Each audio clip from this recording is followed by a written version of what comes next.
Ladies and gentlemen, members of the board, I have two wonders to share with you tonight.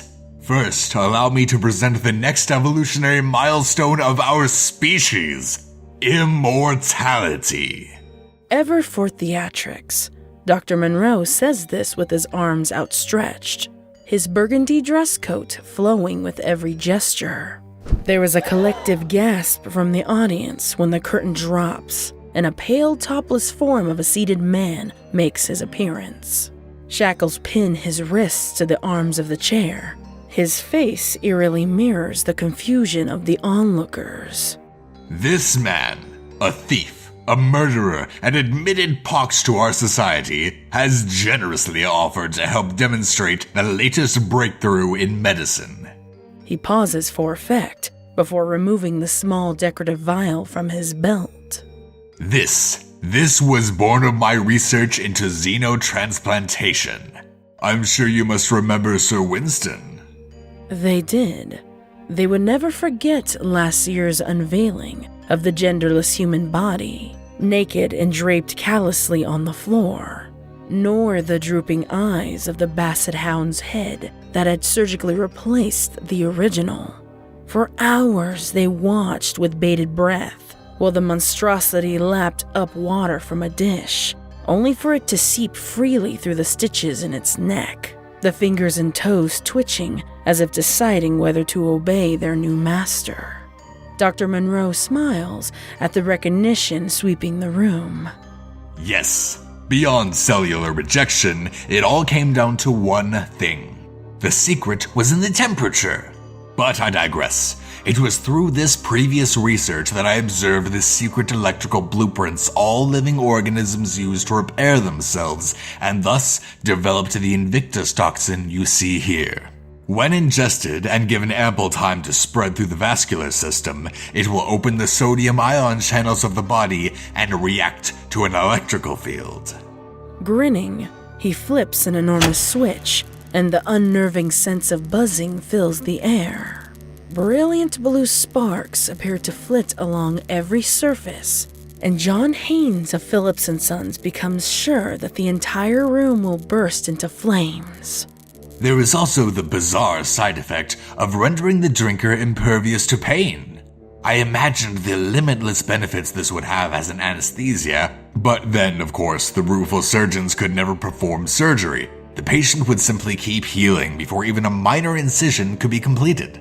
He produces a long shaving razor and waves it for all to see. This is it. Exitus acta probat. Slowly, suspenseful, he brings the razor to rest below his captive's rib cage. Sensing what is to come, the man cries out, whipping his head frantically while struggling against the restraints. Ignoring him, the doctor slices inward and down the specimen skin, which separates like softened wax, but no blood pours out. He doesn't cry out in pain, nor does he seem to have noticed the damage done. And then, miraculously, the wound begins to close, starting from the top of the gash, heading down until the skin appears as unblemished as before. The crowd is dumbfounded. Some doubt their eyes, even their own minds. But it had happened there, before them. A voice cracks from the back of the room. Doctor. With purposeful speed, Monroe reveals a pistol from beneath his coat, presses the barrel against the forehead of the nearest audience member, and fires. The target, Rosa Smith of St. Mercy's Herald, slides to the floor screaming. Though it is clear from the damage on the wall behind her that the bullet had passed completely through her skull, she continues screaming, as lively as before. It is fortunate that Miss Smith had the forethought to drink Invictus. Indeed, you have all been preparing yourselves this evening. He points to the empty champagne flutes that stand at every table. The silence that follows is malleable like taffy, locking shut the mouth of every guest.